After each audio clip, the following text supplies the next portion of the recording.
So you know those conversations that you would have, coming back from school or work and just hopping on Minecraft or, any other game and just talking with your buddies? This is kind of that. So my goal with this is to treat this as a log.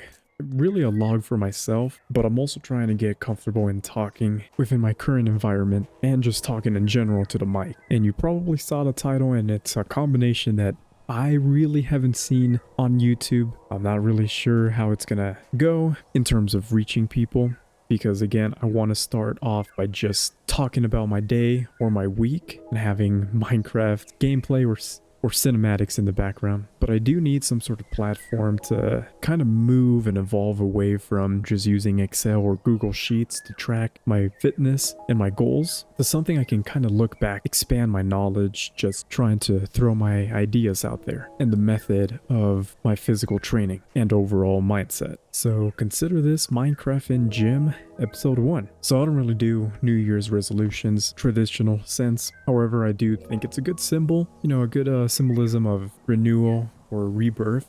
So to kind of tag along that trend that always starts around January or even beforehand, one of the new methods I'm going to try to incorporate into my overall well-being and training is going to be now talking about what I'm doing in the gym, what I'm doing to better my overall wellness, and see where that goes. Now, you're going to see that I'm not going to be posting videos right off the start of my training. Got a couple reasons for that. One being I've never really been that type of guy. I'm not at all a fitness influencer or trying to be one. I have recorded some workouts in the past, mainly PRs or stuff like that. But at the current gym that I go to, the times that I go to, it's way too busy. People can do whatever they want, but I just don't find myself recording my lifts. People change, mentalities change. I really didn't care in the past. As I matured a little bit more, I was like, you know what? I'm really not posting this anywhere, so I'm just gonna not record myself. But what I do, and something I've been doing for a very long time, is track not just my workouts, not just sets and reps, but the overall hype, the training method, percentages, RPEs, reps in reserve, stuff like that. I track all of that on Google Sheets. I think it's one of the best, if not the best method to track. The other being, actually going old school and handwriting all your workouts. But again, to reiterate, my goal with this is to kind of, not move away from that, but add to that. I'm gonna start off by seeing if I can try to make some of these every week, talking about my week of training. Speaking of which, today is January 19th, 2025. Kind of on the topic of New Year's resolution, tomorrow is technically day 1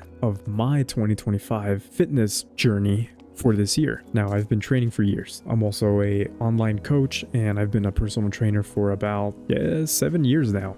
So I do have some prerequisites to speak on and back myself up on. I have a lot of experience on multiple aspects of fitness, like rehabilitation, strength training, youth training, elderly, powerlifting, and a couple of bodybuilders that have come across my path. Just dozens of people, really. I do have a full-time job.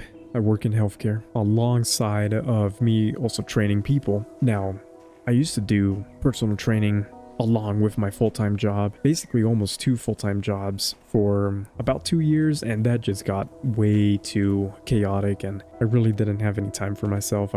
I didn't have a lot of time, relationships that I wanted to grow on and expand on, so I did have to sacrifice one thing or the other, and unfortunately it had to be personal training just because it's not a stable form of income. Some people have way more success with it. In the town or city that I live in, I managed to get a very good client base, and I was very fortunate for it, but I actually was like, hey, let me cut out some people and just stay with some of the ones that I think I am able to grow more with them and help them grow and reach their goals. So I did decrease the amount of personal training that I do. I went more online. Now I just make programs for people, kind of touch with them on a weekly basis. There's a couple of them where I do go and train with them in their homes. But overall, I do have my full-time job. I have a ton more hobbies that I've been able to kind of dedicate a little bit more this past year because of this decision. And it's only been about 6-7 months since I've done this transition. So it hasn't even been a full year, but I've been able to dedicate more time to a couple of other hobbies that I've been putting back on for a while. So that's a little bit about me and how I can kind of back myself up on why even listen to this guy. Well, again, to reiterate, 7+ years of personal training, still going, trial and error with myself. I've been training since I was 14. Realistically, I've been seriously training since I was 18. And I really started powerlifting around 19-20 age. Competed in one regional powerlifting meet, and I just fell in love with the sport. I haven't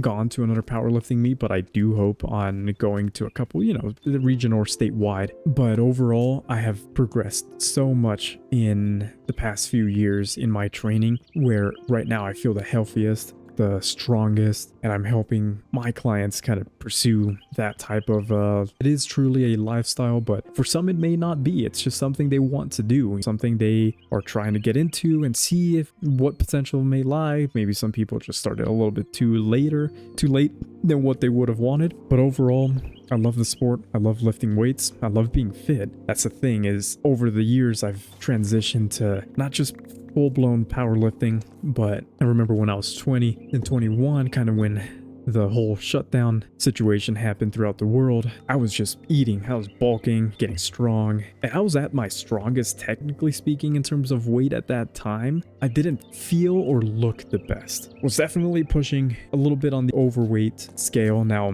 looking back at the photos, I look way more stocky. You could tell that I lift. I wouldn't say I'm necessarily overweight. Take off the shirt, there weren't no abs. So I got pretty close to, 186. 186 was my heaviest that I ever saw on the scale, and honestly, at the time I was pretty proud of that. I wanted to bulk. That was the goal of the time. I remember watching a whole ton of fitness influencers just pursuing this bear mode, bulk mode. It's got its upsides, but it also has a good amount of downsides. And with me, the downsides weren't anything too health related. It was more of how I felt. I've always been a runner when I was young. At that time, man, put me on a treadmill, I'd be huffing and puffing at the end of a mile. I'd still be able to run, period. I just didn't like that I wasn't agile. I didn't like that I wasn't fast. Ultimately, around 2021, I decided to kind of go on a good cut, a very good cut, and it was my first cut ever. And honestly, I learned a lot from it because I didn't do a lot of things correct. Given with my background in personal training and, fitness and all that, I kind of went hardcore with my cut. I crash dieted first couple months, and then at that time definitely fell into the idea that if you get on a cut, you're going to lose strength, and that is true. Short answer, that is true. However, you can most definitely prolong the amount of strength that you're gonna decrease as you're in a cut. You can adjust your macros to where you're not losing or getting on a crash diet like I did, and you're not losing weight super fast. And then on top of that, as soon as I started my cut, I stopped lifting heavy.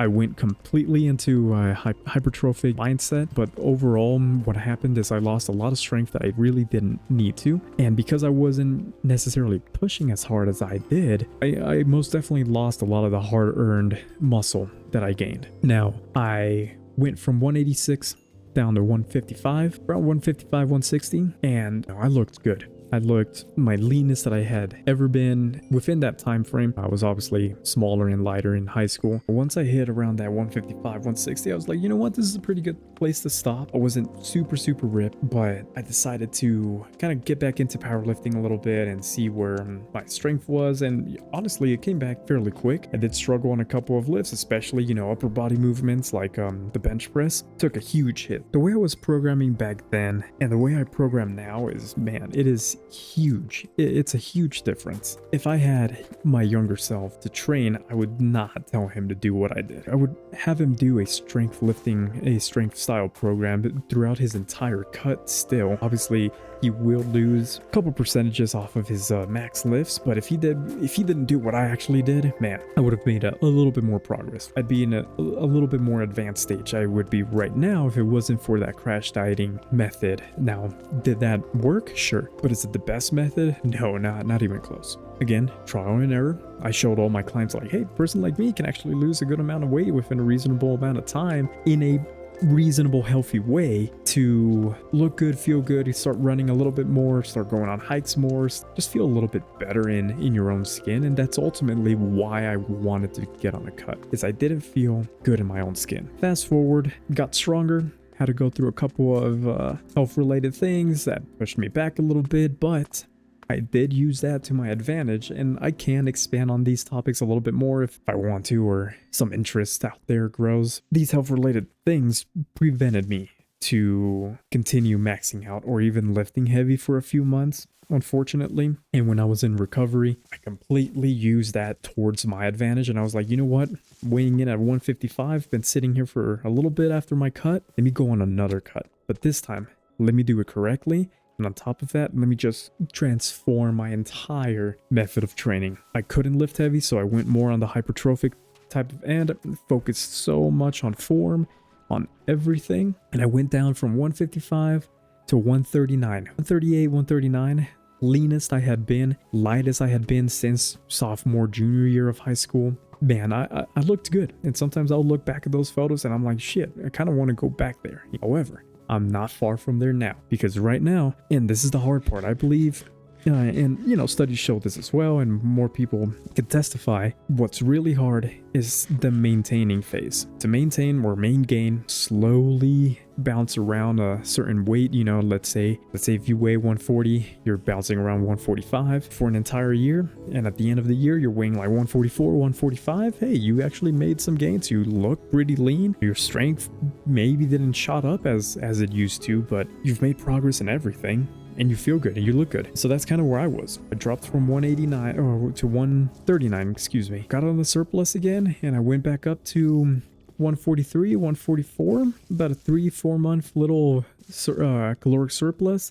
And once I was at that 143, 144 area, I maintained that for an entire year. I was 144 on the scale, bouncing around obviously every other day here and there, depending on what I ate, how much water I had, bouncing around from 144 to 146 down to 142 here and there all throughout 2024. But towards the end of the year, Thanksgiving came along, the holidays started coming, started eating a little bit more. Now I'm weighing in at 148. So I'm pretty proud of that. And on top of that, what I'm most proud of is my training method has evolved so much to where I gained strength every single week, all 52 weeks of the year. And I feel the strongest, the healthiest. I have been leaner and I have been bigger. However, I am definitely within a good, healthy spot in my fitness life, my fitness journey that's taken me years to.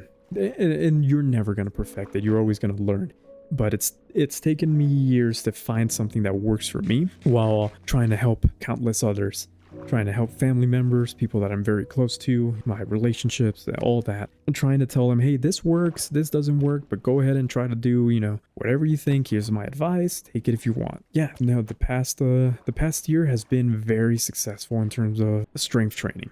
And that's the thing, is strength training, once you're past the newbie gains, the newbie era, you know, once you're in the gym and you start, you know, you pick up a dumbbell and boom, you're a little bit bigger the next day. Once you're past that phase, which can be anywhere from 3 to 12 months, maybe a little bit longer, depending on genetics, you know, your way of lifestyle, your eating, all that stuff. Once you're past that era in your fitness journey, strength and size, but strength in general is not going to stack on as quick. Where you went from 95 pounds benching or squatting to 135, 185, all within a couple months. Yeah, you're never going to see those type of jumps again, right? Now, unless you hop on maybe some performance enhancing drugs, sure, but that's not what we're about here. Technically, my next year of training, my next 12 weeks, I already have my whole 12-week program planned out. Switch up a couple things, boom, I got my next 12 weeks. It's on point. It's about to start. It's going to start tomorrow. You know, I'm going to go into the gym fresh. Tomorrow is technically my New Year's. Now, the reason for that is I just came back from a vacation. Just last week on Monday, 6 days ago, I had a SBD day. Tested my lifts as if I was going to be in a meet, and I performed fairly well. Well, there was one lift, my deadlift, that I didn't feel like I could have hit what I was kind of just trying to simulate what numbers, what first attempt, second attempt, and third attempt would be. My third attempt just wasn't there, and I didn't even attempt it. But you know what? I broke a little rep PR. That's the thing, is these SBD days, and I could talk about them more in the future. It's what you're training for. If you have 12 weeks, you're going to have to give yourself a date, something that you're going to test your strength, express it. Again, past that newbie era, you're not going to be maxing out every week. You're not going to be maxing out every day. You're going to find that, oh, I'm going to max out in 12 weeks. You know, that's a little bit more reasonable, but I find that maxing out every 16 weeks, 12 to 16 weeks is a very good area. You can be maxing out about 3 to 4 times a year. Program is on point. Your lifestyle is on point. Eating, sleeping, recovery, all that stuff. You're going to be hitting new PRs every single time. And that's what I've been doing. You know, just something that works for me. Again, I can expand on all of that later. Most likely in another video, if I'll be honest. But after time, you're going to have to give yourself these max out dates. And those are some of the best feeling dates. Okay, on 12 weeks from now, I'm going to hit this new bench. I feel like I can hit it now, but you know, it's give or take. Once that date comes, boom, I'm gonna hit it. That's what this year is gonna look like for me. And that's honestly what it should look like for a lot of people, if not the majority of people. You're always going to be learning new things and adapting and trying out new things in many realms, right? But specifically speaking in fitness, you're gonna wanna give yourself some sort of goals. You don't have to start on the new year. You do not have to start on New Year's resolution. This goes for a lot of people. That's when the gyms are the most packed. That's when most people just want to go into the gym and kind of change their life. And unfortunately, the gyms do actually die out. And I say unfortunate because people would argue like, hey, it's actually fortunate. You know, they leave the gym. No, it's unfortunate because a lot of those people just couldn't find it within themselves, couldn't find the spark or couldn't keep the spark to keep going. And it is heartbreaking. It is heartbreaking. I could not imagine a life where I'm not trying to strive for something better, you know, trying to strive for a better version physically of myself. That's why when it comes to fitness, I don't believe in New Year's resolutions for myself, but I do 100% back the symbolism of that. I'm not really going to dive too much into my stats or my training method or even my goals for this year. All that I know is that I know I'm going to hit my goals. Anyone listening, I want you to hit your goals. Start now. Just start now. If it's too late now, let's start tomorrow. Start within the next 24 hours. How about that? If it's at home, if it's at the gym, anything, start now. You don't need to wait for New Year's resolutions. You don't need to do a whole bunch of studying, a whole bunch of research.